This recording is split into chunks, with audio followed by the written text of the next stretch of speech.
Is she in school? Oh, I love that. Oh, I love that.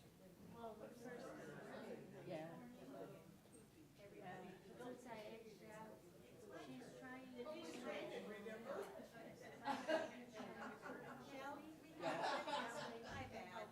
You are bad. Yeah.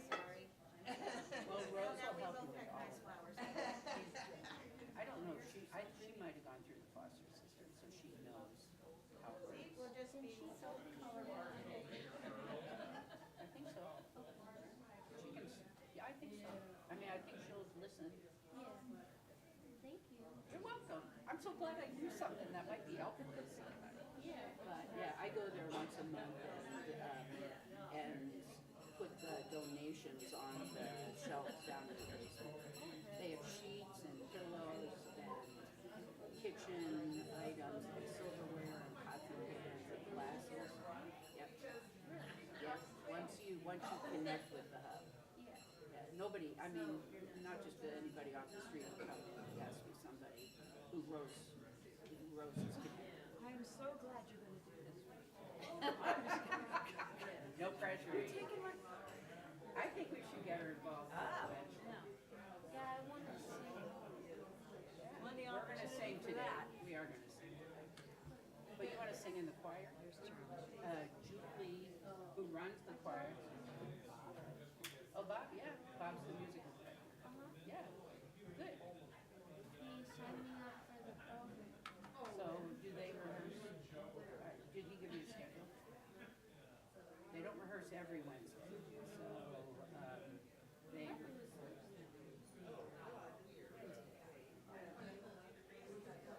going to point you out to Julie, who's the choir director. I don't see her yet, but she knows the schedule. She knows. I picked up her pen earlier. Sorry, I'm watching my hands.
say something really smart. There it is. Okay. Okay. All right.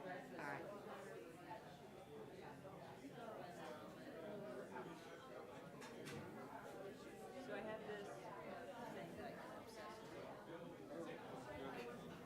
That's cool. Is that a church thing or is that your niece? Well, no. Oh, that's a person. Yeah. I love it. I would love to buy one of those, but they're just so expensive. There are children. The triplets are out there.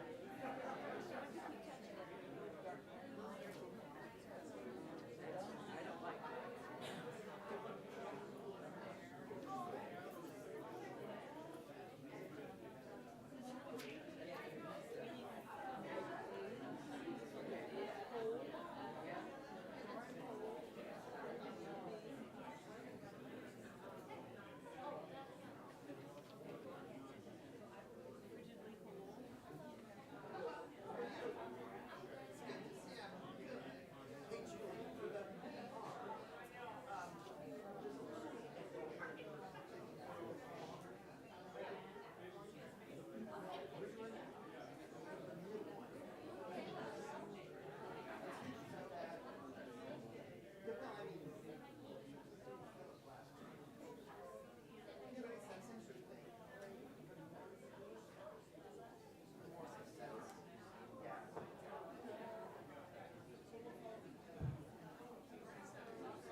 Do you want to start up here and then I'll come up after you're done?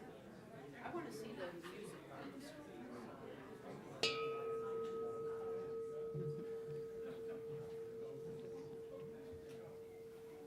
Good morning.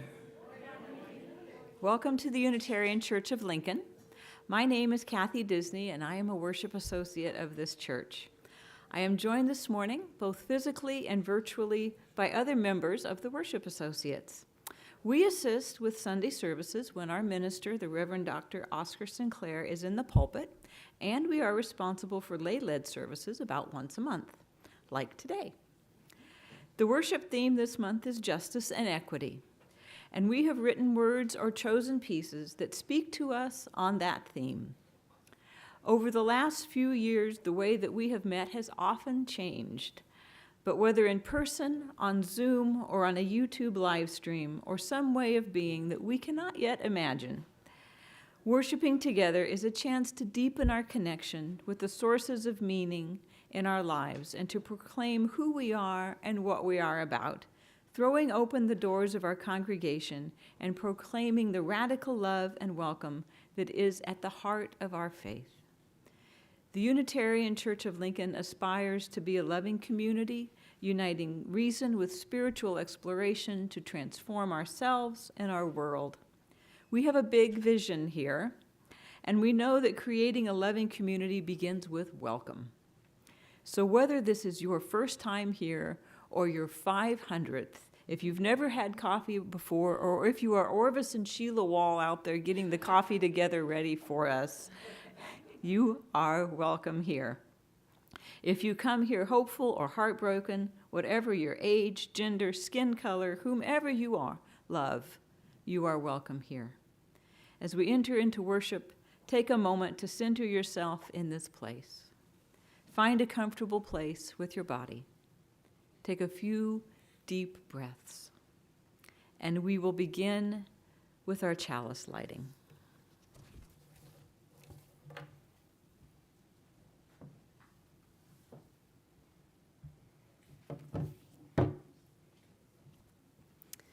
Our chalice lighting today is by Jamie Yandel, titled The Sacred Power of Justice. We light this flame to ignite the sacred power of justice. We light this flame so that it may be a beacon of hope in moments of uncertainty, fear, anxiety, and the unknown. We light this flame and are emboldened by its blaze, knowing our strength as a prophetic and powerful people is rooted in the diverse ways we answer the call to love.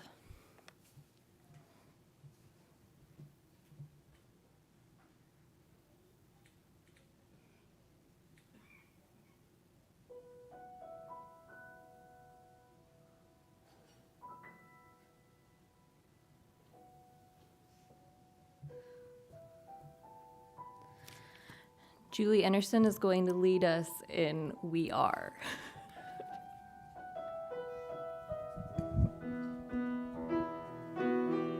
So why don't we rise in body and spirit, and we'll follow what's up here.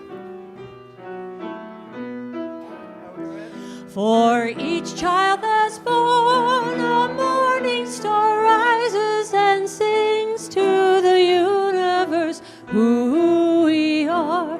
For each child that's born, a morning star rises and sings to the universe who we are.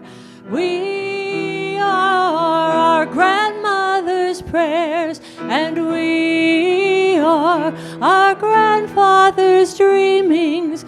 We are the breath of our ancestors. We are the Spirit of God. We are mothers of courage and fathers of time. We are daughters of dust and the sons of great visions. We're sisters of mercy and brothers of love. We are lovers of life and the builders of nations. We're seekers of truth and keepers of faith. We are makers of peace and the wisdom of ages. We are our grandmother's prayers, and we are our grandfather's dreaming. We are the breath of our ancestors. We are the Spirit of God. For each child that's born, a morning star rises and sings to the universe who we are. For each child that's born, a morning star rises and sings to the universe who we are. For each child that's born, a morning star rises and sings to the universe who we are. For each child that's born, a morning star rises and sings to the universe who we are.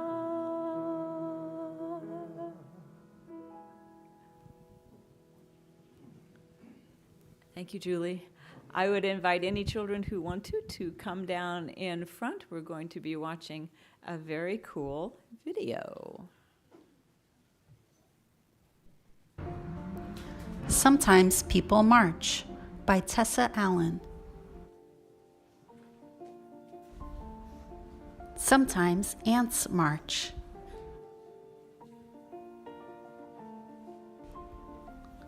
Sometimes bands march.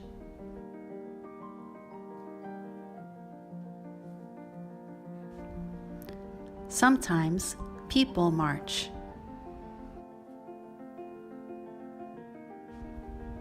Marching is something people do together when they want to resist injustice.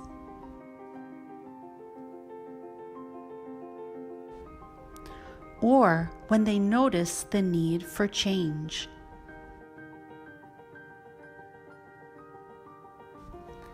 People march for many reasons. People march for things they care about. And people they love.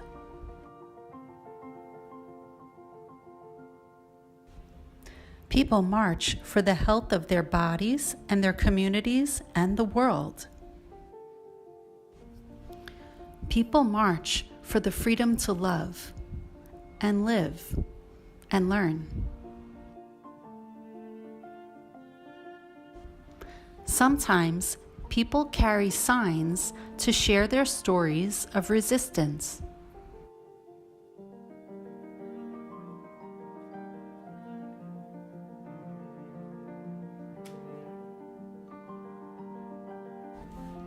People resist in many ways. Sometimes people resist with their voices.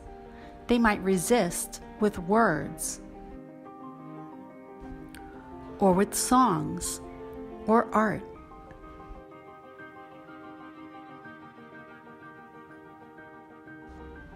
People resist with meetings.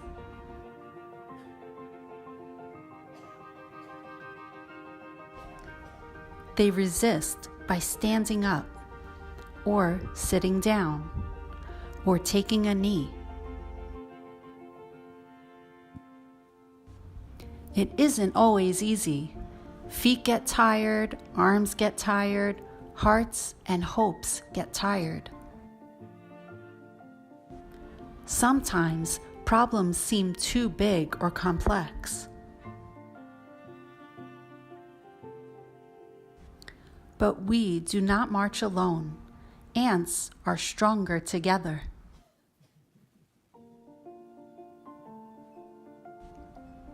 Bands are louder together.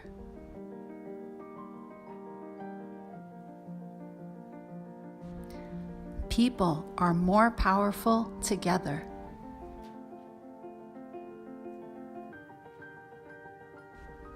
Sometimes from feelings of fear or anger or injustice comes the hope for change. Sometimes great change starts small with the brave question. Maybe your question, a question that calls people together. And together we find the courage to march.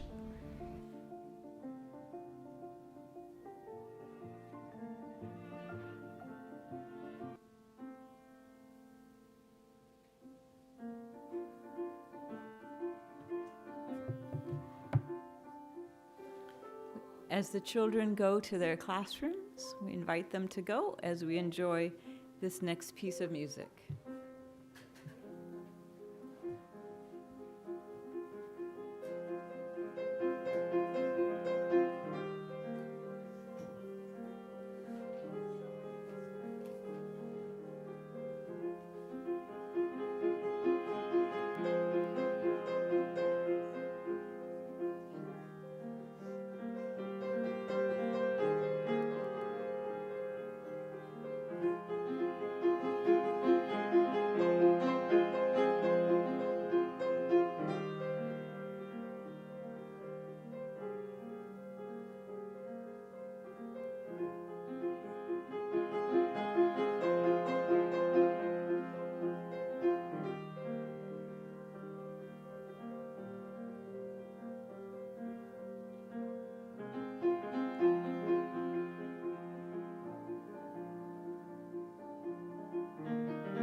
Thanks, Jack. That was beautiful, and your foot stays on the pedal a long time on that last note, doesn't it? I love that tension. I'm Judy Hart. I'm a member of the Board of Trustees. I'm also a worship associate. I want to offer a special welcome to those of you who are visiting for the first time. There's a couple of announcements this week. I've got two. Next Sunday after service, you can join us for the first potluck of 2024, right? And then it'll be after the service on Sunday, and it will be followed by a Justice in Action Network meeting. And number two, the winter lecture series begins in 1 week. Lectures are all on Zoom at 7 p.m. the next 4 Sundays. So I bet you're saying, how do I find out about all these wonderful things? Well, details for these events are in the Friday e-blast. Stop by the office to get signed up if you're interested in receiving electronic emails and newsletters. So what happens next? We trade places.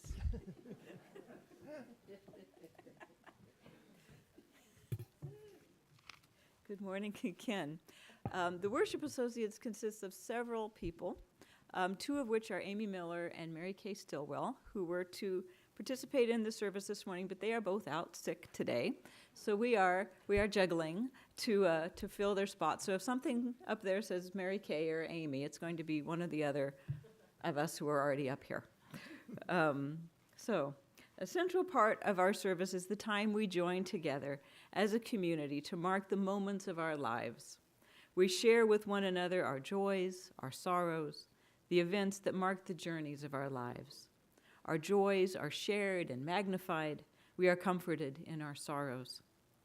At this time, I would invite you to speak into this shared space or type into the chat your name or the name of another you wish to be remembered in sorrow. I will repeat the names spoken aloud here for those in the live stream, and I will read from the chat the names that are written here. And there is some delay, so I may round back and get those that come up a bit late for what we're doing. So please share your name or another that you would like to have remembered in sorrow today. Duncan Case. Jeremy Kenny. Chala. The family of Alvin Pmeisel. Bob Shipley. Abby. Sorry. Slade Stolkin. Slade Stolkin. Stolhan, thank you.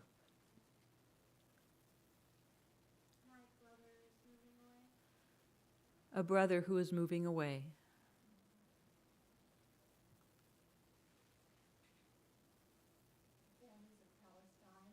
The families of Palestine and Ukraine. Lois. In the chat, we have Julie and Lynn, Julie, Steve, and Michelle.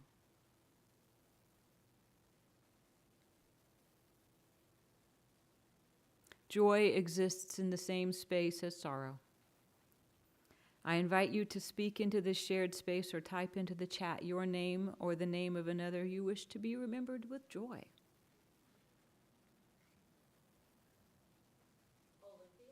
Olivia.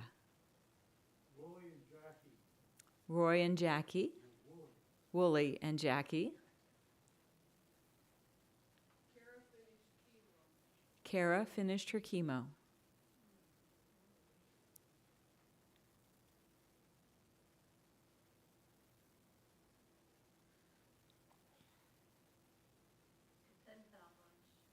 The Pen Pal lunch, which will be right following the service from UU Pen Pals, the program where people try to guess who each other are with children and adults, I think. Gayla Kenny.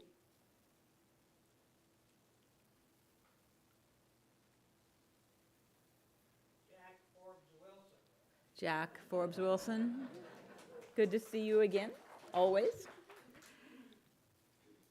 Let us lift up these names and those just as keenly felt but unspoken, and hold them within the care of this community in a moment of shared silence.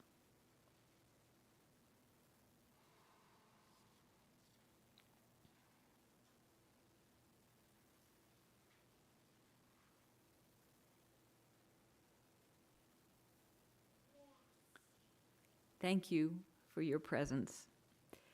Please join staying seated in hymn number 1023 in the Teal hymnal, Building Bridges. And Jack will help us with this one. This is the song of the month, so you probably already know it. I think I'm on here. But first we'll do it once as a call and response. I'll sing a line, you call it back, and then we'll sing it all the way through. Building bridges between our divisions.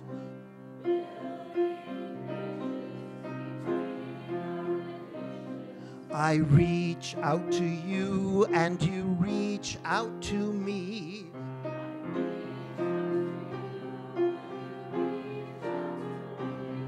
With all of our voices and all of our visions.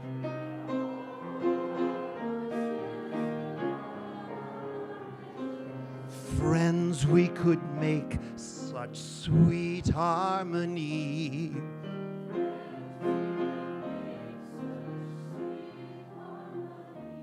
So next week we'll do it as a round, but now we'll do it sort of like Philip Glass, and we'll just do it 3 times in a row till it almost gets boring, and then we'll know it. Building bridges. Building bridges between our divisions. I reach out to you and you reach out to me. With all of our voices and all of our visions, friends, we could make such sweet harmony. Building bridges between our divisions. I reach out to you and you reach out to me. With all of our voices and all of our visions, friends, we could make such sweet harmony. Building bridges between our divisions. I reach out to you and you reach out to me. With all of our voices and all of our visions, friends, we could make such sweet harmony.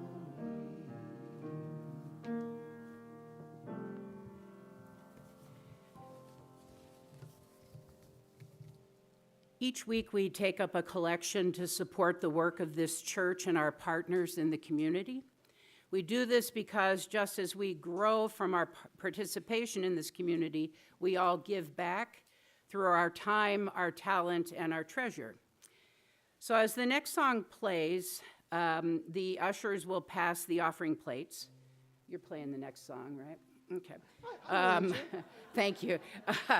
You can also give by texting UC Lincoln and the amount to 73256. That's UC Lincoln and the amount to 73256. The offering will now be gratefully received.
morally, I was led to nonviolence because I felt that it was the best moral way to deal with the problem. We were seeking to establish a just society.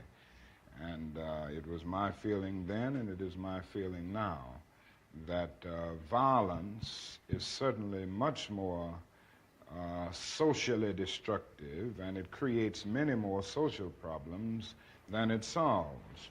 So I was led to nonviolence for deep moral reasons. And I turned to it because I felt that it was the morally excellent way to deal with the problem of racial injustice in our country. There is no freedom, the wise men said, let justice roll down when the poor cry out for shelter and bread. Let justice roll down like a mighty stream. Oh, children, don't you get weary, walk together, believe in the dream. When the way gets rough, we'll make a new way. Let justice roll down like a mighty stream. Hatred will never drive out hate. Let love roll down, roll down. Remember, our hearts can make us great. Let love roll down like a mighty stream. Oh, children, don't you get weary, walk together, believe in the dream. When the way gets rough, we'll make a new way.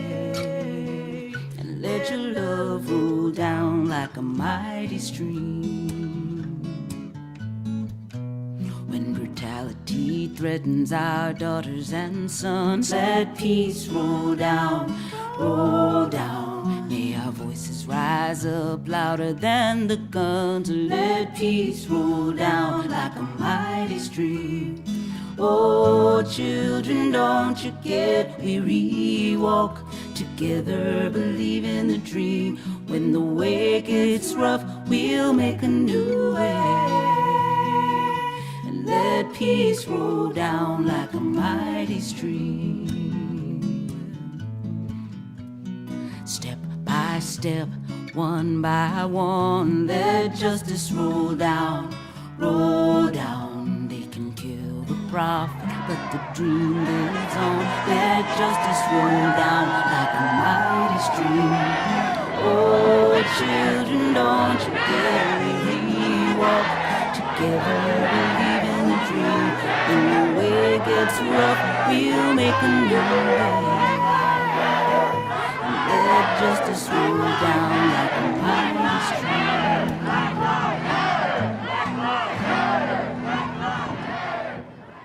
I turned to it because I felt that it was the morally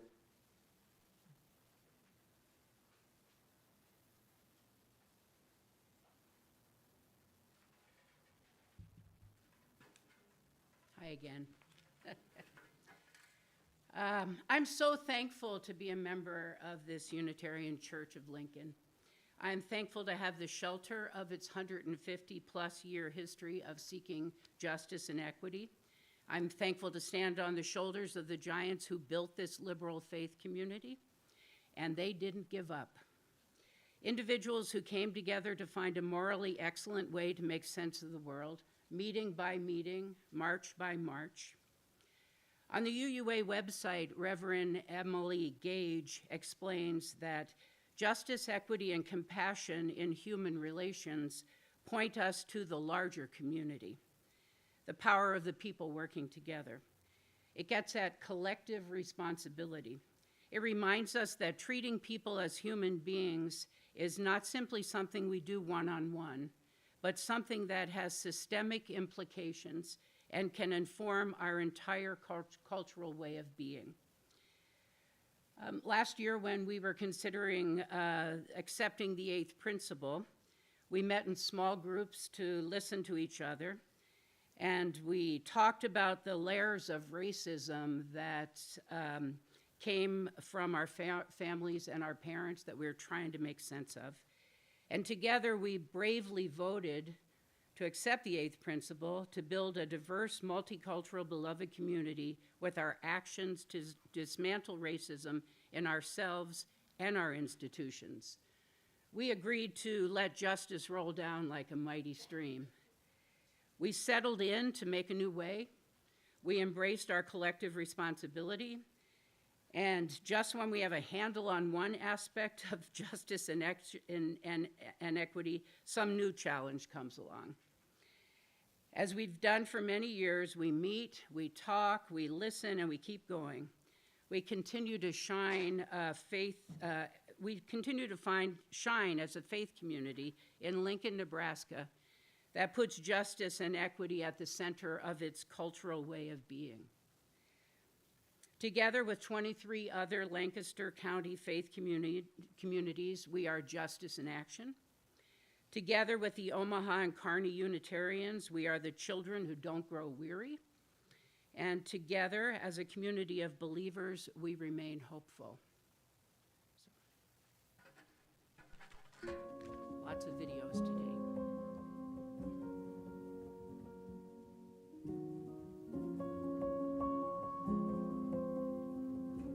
I want to affirm how you don't have to be embarrassed to say, I'm trying to change the world. I think we can change the world. And I have a simple little prescription. I think there are 4 things that we're going to have to think about. We're going to have to commit. We're poor and suffering and marginalized. And we think we can change the world by staying just on Harvard's campus, by staying in places of power and privilege, staying just in our elected offices. If we care about injustice, if we care about inequality, if we care about poverty, if we care about disability, if we care about addiction and dependency, we're going to have to get close enough to those who are poor and excluded and neglected, addicted and dependent, to understand the nature of that problem. Second thing we're going to have to do is we're going to have to change these narratives. We have mass incarceration in America because we declared a misguided war on drugs. We said that people who are drug addicted and drug dependent are criminals. For alcoholism, we said that's a disease. And if you know somebody who's an alcoholic and you see them going to a bar, you don't think, oh, we better call the police. We have a different framework. But for addiction and dependency, we said those are criminals, and we've locked up hundreds of thousands of people.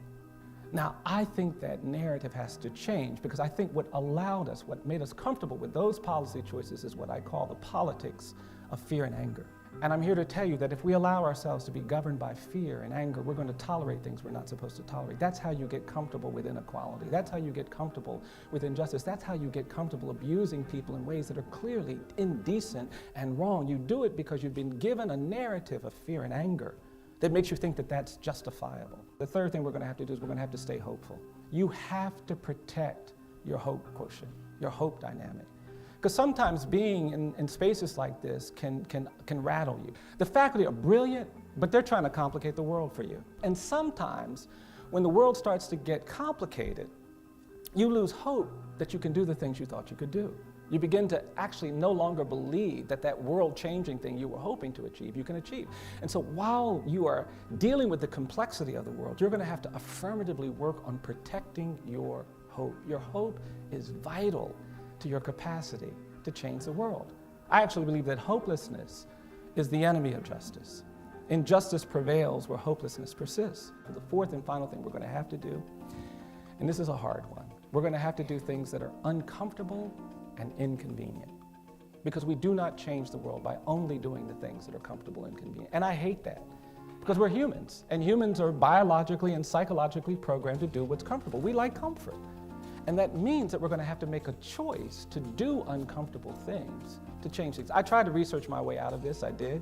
As a faithful alum of this university, I looked and did some research, and I tried to find an example where justice prevailed, where equality triumphed, and nobody had to do anything uncomfortable or inconvenient.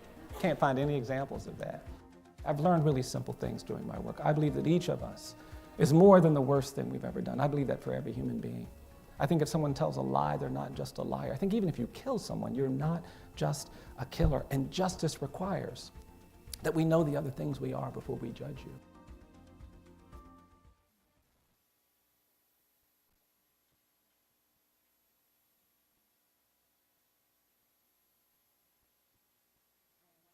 Stillwell. But these are the words of Mary Kay Stillwell. When I joined the Unitarian Church of Lincoln 6 years ago on March 1st, I didn't fully realize what I was getting into. I had taken 2 introductory classes, and I'd read the church's vision and mission statement. They suggested nothing that I wasn't already doing: marching, picketing, writing letters, and speaking at state hearings on bills. To be honest, I mainly came to the church for community. Several years into membership, I discovered our covenant. That made me more aware of what we strive for in community and how we go about doing it. That being said, Brian Stevenson's 4 rules for achieving peace and justice would not have resonated then as they do today. It took the onset of the pandemic and the Beloved Conversations Within program to make me see the light. I'd taken a number of diversity classes and even taught them. They were important to the work I did in marketing and communications in New York and here at UNL. The Within program brought revelations and re-evaluations because they addressed my very being and not just my doing. For me, the Within program was spiritual development, as well as providing practical information as we investigated and interrogated racial identity formation, which led me to a deeper understanding of racial justice and equity. Now I could appreciate and value Stevenson's 4 rules. They bear repeating: to get close to the people, to understand the nature of the problem we are working to solve, to change the narrative, to stay hopeful, and in particular, to do things that are uncomfortable and inconvenient. A lot of water has passed under the bridge since then. The Summer Indigenous program offered some heavy lifting as we learned more about the Native Americans who once lived here and the many who still do. We wanted to know what we were talking about when we wrote our land acknowledgement, and we wanted to form ties with Indigenous members of our community. Our relationship with the Oto-Missourians continues to grow as the tribe returns to their southeast Nebraska homeland in body and spirit. Last spring, our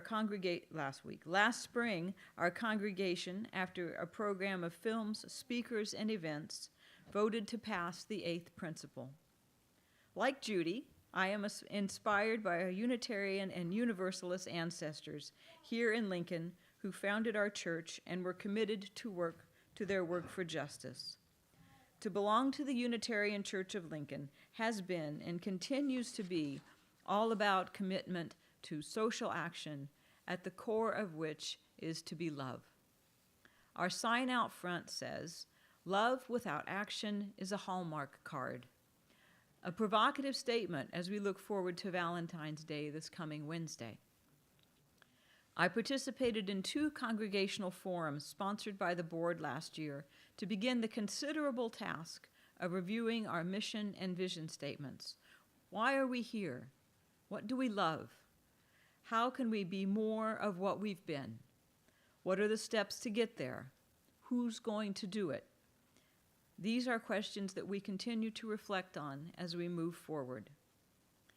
6 years in, I'm a proud member of the Unitarian Church of Lincoln, proud to claim Mary Manel, Bright Eyes Suzette LaFlesche, Thomas Tibbles, Clara Weatherly, Arthur Weatherly, and C.A. Sorensen as spiritual ancestors, and to claim you as my beloveds as we work together. We go forward with love and hope, taking action to make our community, our city, our nation, and our world a better place for all our children and all of their children.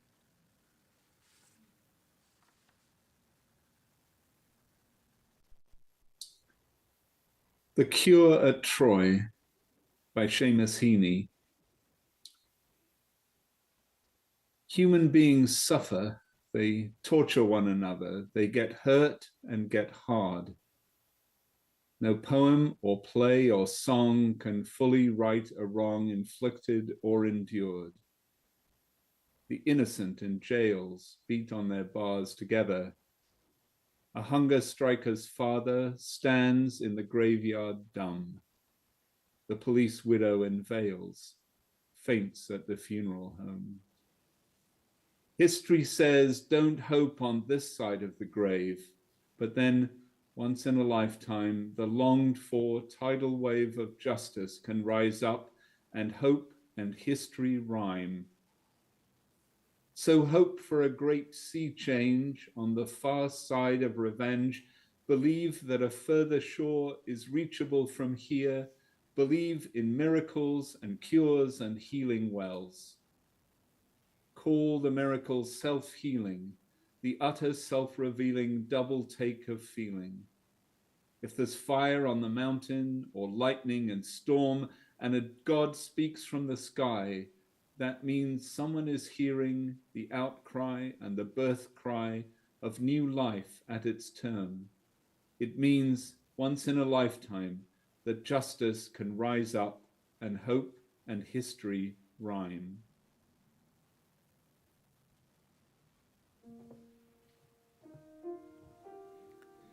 Our closing hymn is number 108, My Life Flows On, in endless song. Please rise in body or in spirit.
Thank you, Jack.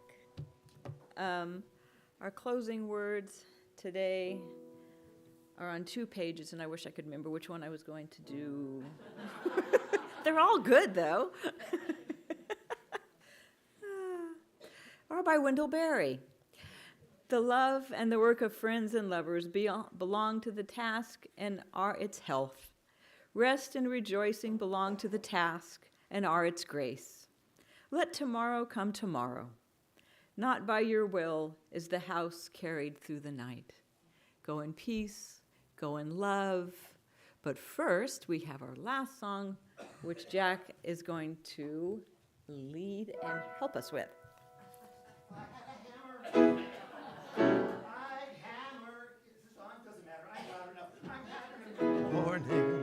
I'd hammer in the evening all over this land. I'd hammer out danger, yeah. I'd hammer out a warning. What's next? I'd hammer out love between my my brothers and my sisters. Oh, thanks for standing up. Yes, now let's go to Peter, Paul, and Mary's key, and everybody sing it. Let's have some words. Here we go. If I had a hammer, I'd hammer all over this land. I'd hammer out danger. I'd hammer out a warning. I'd hammer out love between my brothers and my sisters all over this land. If I had a bell, if I had a bell, I'd ring it in the morning, ring it in the evening, all over this land. I'd ring out danger, I'd ring out a warning, I'd ring out love between my brothers and my sisters, all over this land. If I had a song, if I had a song, I'd sing it in the morning, I'd sing it in the evening, all over this land. I'd sing out danger, I'd sing out a warning, I'd sing out a love between my brothers and my sisters, all over this land. Well, we have those things. Well, I have a hammer, and I got a bell, and I got a song to sing all over this land. It's a hammer of justice, it's a bell of freedom, it's a song about love between my brothers and my sisters all over this land. And now, let's go have some coffee.